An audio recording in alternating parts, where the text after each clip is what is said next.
What's up, guys? This is Renegade, and welcome to RGR. As always, I rate games on six ratings: gameplay, multiplayer/co-op, story, replayability, monetary value, and fun. And if you have any suggestions for the channel, how to make the rating system better, or any requests for games that you'd like me to play, like this Bioshock series was a request. If you have any suggestions, just leave that in the comments and let's get to it. Today I will be reviewing. Alright, let's get into Bioshock 2. So to start this off, I just got a few notes here. The game still feels a little dated, not much change from the first game. Gameplay wise, it is better gameplay, but it still feels largely the same. It still feels a little old and sluggish. It feels like a step backwards in some areas and a step forward in others. Now, one thing that is even better is, which I'll talk about later in the video too, but it has a lot of endings depending on choices, which is always a plus. We love multiple endings. That adds to the replayability value. Alright, let's get into it. We got gameplay. So, there is a little better quality of life with this game, with the dual wield implementation, so you can have a plasma in the left hand and a gun on the right, whereas in the first one you had to swap between plasmas and guns. It was pretty annoying. So they definitely made that quality of life improvement. It still feels slow and sluggish, but this time it makes sense because you are a bouncer instead of human. You're a bouncer, so you should be slower and sluggish. So at least it makes sense now, but they did add, there's a gene tonic that can make you faster in this game, so that's pretty nice. It still feels a little outdated, which isn't bad. It's a 15-year-old game, so it shouldn't feel like newer games. It's gonna be older, so I don't really knock it at all for that. But the gameplay, while it is a little better, I still give it a 6 out of 10.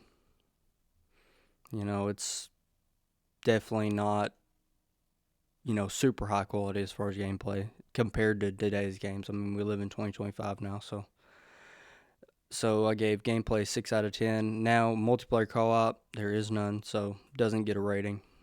And let's get on to story. So in Bioshock 1, story was it was very good, very high rated in Bioshock 1. This one, not so much. It's definitely a downgrade. It's lacking in the story compared to the first one. In this game, you play as a prototype Big Daddy named Subject Delta, and you're in Rapture, and you're basically on a quest to reunite with your little sister you were previously bonded to, named Eleanor, that was taken by her mother, I guess. She calls her the mother. I don't really know if she's actually her mother. But you're on a quest to reunite with her. There's not really any twists and turns. It's pretty straightforward. Nothing's gonna surprise you.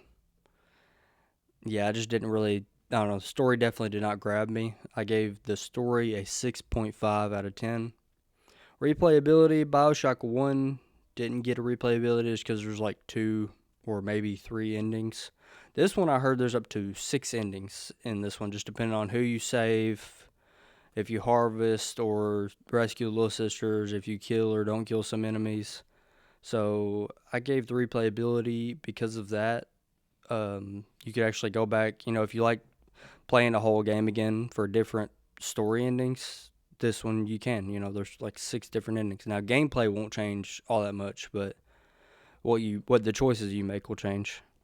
So I gave replayability a 6 out of 10. Now, monetary value, this is where this game takes a huge dive for me. So, for me, 1 and 2 was free, but I'm going off the price that they are on Steam. That seems like kind of the middle ground. I don't know. So this one is $20 on Steam. I played the game for 8 hours, and at $20, you're paying $2.50 per hour of gameplay, which that's terrible because Bioshock 1 was $5. This is 5 times more per hour to play, and in my opinion, a worse game overall. So I just can't justify that. A game this old still being $20 and for just 8 hours of gameplay, I don't like that at all. So monetary value, I gave it a 4 out of 10. So fun score. This may confuse people because of these ratings. This one I gave a higher fun score than the first one just because playing the game itself was just more fun, just the act of playing it.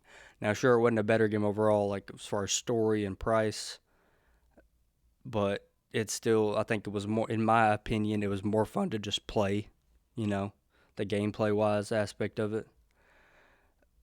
It's definitely not an overall better game. The price and story carried the first one, whereas in this one, the price and story kind of crashed this one. So I gave Fun a 6.5 out of 10. And all of that will add up to a 5.8 out of 10 rating.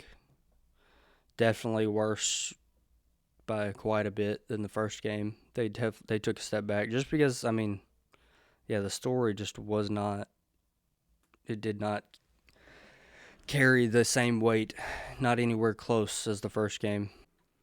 All right, that is my review and rating for Bioshock 2. Thank you for sticking with me to the end if you made it this far. I appreciate you, and I'll catch you in the next one.